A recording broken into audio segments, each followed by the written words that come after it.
Hello friend, कैसे हैं आप सब। आई होप कि आप सब लोग बहुत अच्छे होंगे। ये ड्रेस मैंने मीशो से ही ऑर्डर किया था, जो कि मुझे सेमी स्टिच मिली थी। तो मैंने इसको स्टिच कराने के लिए टेलर के पास भेजा था और ये मुझे शाम को ही करवा चौथ के दिन रिसीव हो गई थी। और ये ड्रेस मुझे बहुत सुंदर लगी, क्योंकि मोस्टली जितने भी मेरे पास पोशाक हैं वो सब भराव में हैं और ये भराव में ज़्यादा नहीं था। तो ये मुझे बहुत ही अच्छा लगा ये ड्रेस। और ये इसका लहंगा है, जो कि बहुत देखने में भी बहुत खूबसूरत था और पहनने में भी ये सेमी स्टिच आया था लहंगा। और इसकी चुनर भी बहुत सुंदर है।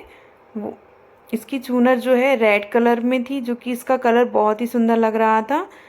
और ओढ़ने में भी ये बहुत अच्छी लगी मुझे। ये सारे काम कंप्लीट करने के बाद मैंने दोनों पैरों में आलता लगाया और आलता लगाने के बाद मैंने अपनी शादी की बिछिया और पायल पहनी, जो कि देखिए मेरे पैरों में कितनी खूबसूरत लग रही है। और फिर इसके बाद मैंने पोछा लगा के माता की चौकी लगाई। चौकी के ऊपर मैंने लाल कलर का उनका आसन बिछाया और फिर माता को पीछे से सपोर्ट देने के लिए मैंने अपनी दान पेटी रखी और फिर माता को वहाँ पे विराजमान कराया।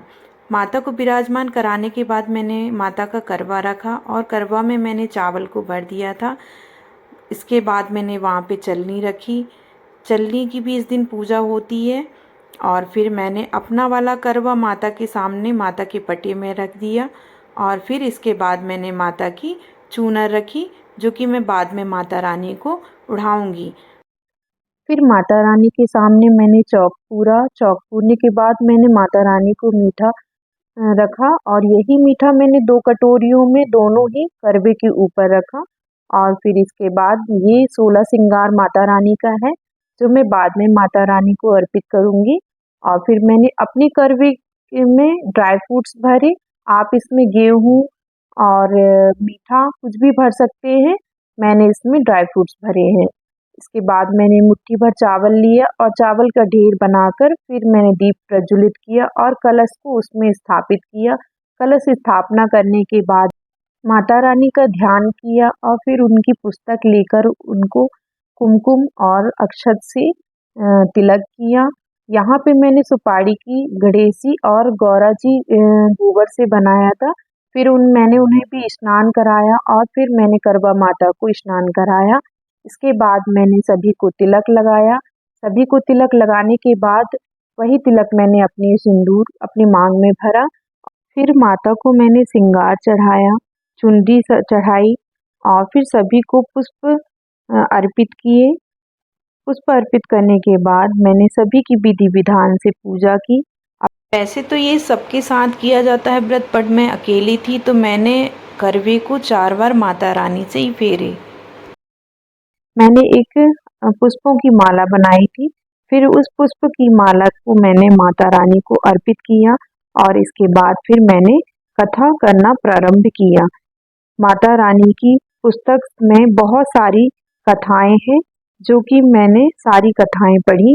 और पढ़ने के बाद मैंने माता रानी से यही विनती की कि हे माता रानी, जैसे आपने इन कहानियों में सभी की सुहाग की रक्षा की, वैसे ही मेरी और सभी के सुहाग की रक्षा करना माँ। ये व्रत बहुत ही पावन व्रत है और इसको करने के बाद मन को बहुत अच्छा लगता है और ना तो भूख लगती है और ना ही प्यास लगती है। इसके बाद मैंने हवन किया। हवन में मैंने 5 बार गणेश जी को हवन किया, करवा माता को, चंद्रदेव को और अपने कुल देवी देवताओं का हवन किया। इसके बाद मैंने आरती की। आरती करने के बाद मैंने करवा माता से ये विनती की कि हे माता, जो भी मुझसे भूल चूक हुई हो वो आप मुझे क्षमा करना माँ और सभी की रक्षा करना माता। फिर मैंने माता रानी से अपना सुहाग लिया। सुहाग में मैं 7 बार अपनी मांग भरती हूँ और फिर इसके बाद मैं गई खाने को देखने के लिए, जो कि मैंने शाम को ही कंप्लीट कर लिया था। खाने में मैंने भिंडी की सब्जी, पूड़ी, जीरा राइस, कढ़ी और खीर बनाया था, जो कि मैंने माता रानी को भोग में अर्पित किया। और फिर हम गए छत की तरफ। चांद निकल आया था, मैंने चांद को अर्घ्य दिया और उसकी भी पूजा की। और इसके बाद फिर मैंने अपनी बेटू जी की पूजा की। पूजा करने के बाद उन्हें चलने से देखा और फिर उन्होंने मुझे जल पिलाया। जल पिलाने के बाद मैंने अपना व्रत खोला और हम दोनों ने एक दूसरे को मीठा खिलाया। और मीठा खिलाने के बाद मैंने बेटू से आशीर्वाद लिया। तो ये था मेरा करवा चौथ का वीडियो।